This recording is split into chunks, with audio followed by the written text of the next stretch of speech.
बिस्मिल्लाहिर्रहमानिर्रहीम। बोलते कालम के साथ मैं आमिर रज़ा खान और अली लारिजानी जो हैं उनकी शहादत की तस्दीक कर दी है ईरानी मीडिया ने और ईरानी सरकारी ज़राए ने। और उनके साथ साथ जो हैं ग़ुलाम रज़ा सुलेमानी जो हैं, जो बसीज के सरबराह थे, और बसीज एक प्रोग्राम है जिसके तहत रज़ाकार भर्ती किए जाते हैं और इनका मकसद ही मुल्क के लिए शहादत या इस्लाम के लिए शहादत का हुसूल है। उन दोनों को शहीद किया गया है इसराइल की जानिब से, और इसकी जो तस्दीक है वो अब ईरानी मीडिया ने कर दी। कल उनका एक ख़त मंजर आम पर आया था, लेकिन इसके बाद भी उनका एक ट्वीट मंजर आम पर आया है जिसमें उन्होंने बताया है कि शहादत ही हमारा मकसद हयात है और रहेगा। इसराइल ने इनको किस तरह से टारगेट किया, ये एक और ऐसी कहानी है। इसके साथ साथ एक जसूस को जो है ईरान ने फांसी भी आज के दिन दे दी है, जो इसराइल के लिए कर रहा था। ये सारी खबरें लेकर आज के बोलते कालम में मेरा यही मौजू है कि किस तरह से जो है शहीद किया गया अली लारिजानी को, जो कि एक ऐसा फेस थे ईरान का जो तमाम मसलकी इख्तलाफात के बावजूद मुसलमानों को एक करना चाहते थे। 16 मार्च को इन्होंने पूरी मुस्लिम दुनिया को एक ख़त लिखा था और उसमें ये कहा था कि आएँ हम सब मिलकर इस यहूद व नसारा के इत्तेहाद के ख़िलाफ़, यानी इसराइल और अमेरिका के इत्तेहाद के ख़िलाफ़ एक हो जाते हैं। इससे पहले भी जब ये पाकिस्तान आए थे तो उन्होंने कहा था कि हमसे आप सफ़ेद कागज़ पे लिखवा लें कि हम आपके साथ हैं और पाकिस्तान के साथ रहेंगे, आपको जो मदद चाहिए हम करने को तैयार हैं। ये एक ऐसा फेज़ था जो मुस्लिम दुनिया को किसी मसले की तकसीम से निकाल कर एक उम्मत एक वहदत की तरफ ले जाना चाहते थे। इस पर इनको शहीद कैसे किया गया, इस पर स्टोरी जो है वो पब्लिश की है जी जेरूसलम पोस्ट ने, जो कि यहूदियों का एक अखबार है। How to the IDF assassinated Iran's de facto leader Ali Larijani. ये बात ठीक है कि जब से अली ख़ामनेई साहब की शहादत हुई थी 28 फरवरी को, उसके बाद से अली लारिजानी जो हैं वो समझे जा रहे थे कि ये जो हैं सिर्फ़ एक ऐसी शख्सियत नहीं है जो सिक्योरिटी को देखती है, सिक्योरिटी चीफ़ नहीं है, बल्कि ये एक ऐसी शख्सियत है जो सियासत में और बैनुल अक़वामी तल्लुकात में भी अहम हैसियत रखती हैं।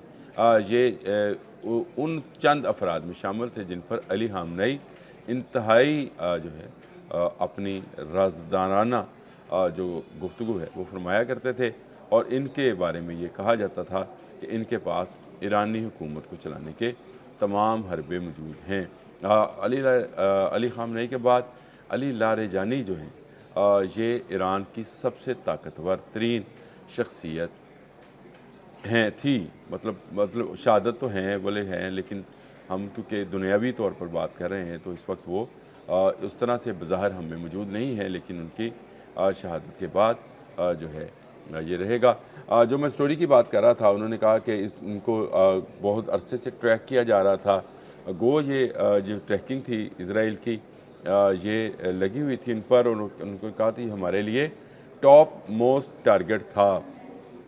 यानी ये जो है मुस्तफ़ा हमनई के बाद सबसे बड़ा टारगेट जो था अली लारिजानी थे, जिनके लिए वो बहुत अरसे से वो काम कर रहे थे, और उन्होंने अब इसको एक बड़ी कामयाबी जो है वो भी करार दिया। उन्होंने कहा हमारा जासूसी का निज़ाम जो है वो इसको ट्रैक कर रहा था, लेकिन ये बड़ी होशियारी से इस ट्रैकिंग से बच जाया करते थे, क्योंकि ये अपने पास कोई भी डिवाइस नहीं रखते थे, किसी किस्म की कोई डिवाइस जो है इनके पास नहीं होती थी, और ये उसी के ज़रिए से जब सफ़र करते थे तो उसको भी खासा खुफिया रखा जाता था ताकि इनको ट्रैक ना किया जा सके। ये अलग बात है कि एक तरफ ये इजरायली ये बात कह रहे हैं कि ये बहुत खुफिया रखा जाता था, दूसरी तरफ अभी अपने जुम्मे के रोज़ जो हमने बैतुल मुक़द्दस के हवाले से जो अल-कुद्स डे मनाया, उसमें वो एक जुलूस में नज़र भी आए।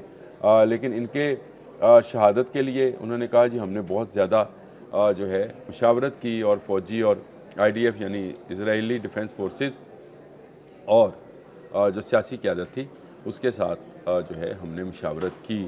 ये सियासी क़यादत के साथ जो मुशावरत है इस खबर का हिस्सा है, लेकिन मैं आपको बताऊंगा कि इसमें इस सियासी मुशावरत में कौन था। लेकिन जिसने आखिरी आर्डर जारी किया है उसका नाम है लेफ्टिनेंट जनरल एयाल ज़मीर।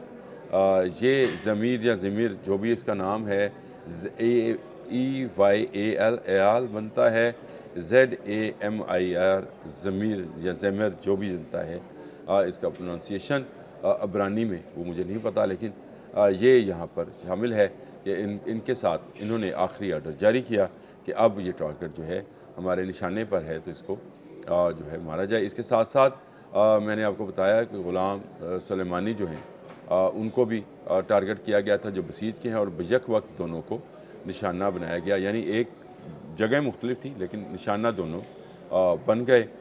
یہ ایک ایسی شہادت ہے جو مسلم امہ کو اور قریب لا سکتی ہے۔ میں یہ اسرائیل کو اور امریکہ کو بتانا چاہتا ہوں کہ علی لاریجانی چلے گئے وہ بظاہر اپنی زندگی سے اگلے جہان کی جو زندگی ہے اس میں چلے گئے، اور ان کو جو اللہ پاک کھلائے پلائے گا وہ اب اللہ پاک کے ذمے میں ہے، لیکن جاتے جاتے وہ پیغام دے گئے کہ ہم سب کو اکٹھے ہونا ہے۔ یاد رکھیے گا آج کے دن سے یہ مسلکی بنیادوں پر تقسیم جو ہے یہ ختم ہونا شروع ہو جائے گی۔ یہ جب ایال ضمیر نے یہ میسیج دیا ہوگا اپنی فوج کو کہ آپ ان کو شہید کر دیں علی لاریجانی کو، تو ان کے ذہن میں یہ خیال ہوگا کہ شاید جس طرح علی خامنئی کو شہید کیا گیا تھا ان کو بھی شہید کر دیا جائے گا، تو وہ آواز بند کر دی جائے گی جو کہ مسلم دنیا کو ایک کرنے کے لیے استعمال کی جا رہی ہے۔ یہود و نصارہ چاہتے بھی یہی ہیں کہ ہم سب لوگ جو ہیں الگ الگ مسالک میں بٹے رہیں، لیکن یہ جو ہے تقسیم اب ختم ہونا شروع ہو جائے گی۔ میں نے پہلے دن ہی کہا تھا 28 فروری کو جب علی خامنئی پر حملہ ہوا تھا تو میں نے کہا تھا ایک کے بعد ایک قیادت جو ہے موجود ہے۔ دیکھ لیں علی خامنئی گئے تو مصطفیٰ خامنئی آ گئے، یہ گئے تو ان کی جگہ پر نئے کمانڈر ان چیف کا فیصلہ آج کسی وقت کر دیا جائے گا۔ نام لیے جا رہے ہیں مختلف، لیکن آج ہی فیصلہ ہو جائے گا۔ یہ ایسی بات نہیں ہے کہ یہ بالکل آپ کہہ دیں کہ جی ایک شہید ہوا تو اس کے بعد قیادت ختم ہو گئی۔ ایران میں جو سسٹم آف لیڈرشپ ہے وہ اتنا مضبوط ہے کہ ایک کے بعد ایک تیار ہوتا ہے، ایک کے بعد کئی تیار ہوتے ہیں اس کے لیے، اور یہ اب بھی یہی صورتحال ہے کہ وہاں پر کئی لوگ تیار ہیں۔ ایک علی لاریجانی کے بعد مزید لوگ جو ہیں اس عہدے کے اہل ہیں وہ آئیں گے اور وہ اسرائیل سے اس کا بدلہ لیں گے۔ پاسداران انقلاب نے بھی کہہ دیا کہ اب علی لاریجانی کا بدلہ لیا جائے گا، اور اس کا آغاز بھی کر دیا گیا ہے۔ اپنے آنے والے ولاگ میں یہی بتانے جا رہا ہوں کہ کس طرح سے جو ہے ان کا جو ہے بدلہ لیا جائے گا۔ اس کے ساتھ ساتھ ایران میں موجود ایک اسرائیلی جاسوس کو پھانسی بھی دے دی گئی ہے۔ یہ جاسوس کیا علی لاریجانی کا جاسوس تھا یا اس نے کوئی اور جاسوسی کی تھی، لیکن اس پر جرم جو ہے وہ ثابت ہو گیا ہے۔ 500 کے قریب جاسوس جو ہیں جو گرفتار کر لیے گئے ہیں۔ آخر جو ٹریک کیا گیا ہے، جس کا دعویٰ یروشلم پوسٹ نے کیا ہے، اور اس نے اپنے عسکری ذرائع کے حوالے سے یہ بات بتائی ہے کہ ان کو ٹریک کیا جا رہا تھا، تو یہ جاسوسی سسٹم کے ذریعے ہی ٹریک کیا جا رہا تھا، جس کو وہ بتا رہے ہیں کہ اسپیشل ان کا جو ہے ایک گروپ جو ہے جاسوسوں کا وہ یہ کام کر رہا ہے۔ ایران کے اندر جتنی لیڈرشپ ابھی تک شہید ہوئی ہے، وہ چاہے قاسم سلیمانی تھے یا علی خامنئی تھے یا علی لاریجانی تھے، اس میں بڑی حد تک جو ہے دخل ان جاسوسوں کا، ان غداروں کا ہے جو ایران کے خلاف اسرائیل کے لیے چند ٹکوں کی خاطر غداری کرتے ہیں۔ یہ غدار بھی نہیں رہیں گے، یہ اسرائیل بھی نہیں رہے گا تو اللہ کا نام رہے گا، اور اللہ کے نام پر جان دینے والوں کی شہادت ہمیشہ زندہ رہے گی۔ اب تک کے لیے اتنا ہی۔ اللہ حافظ۔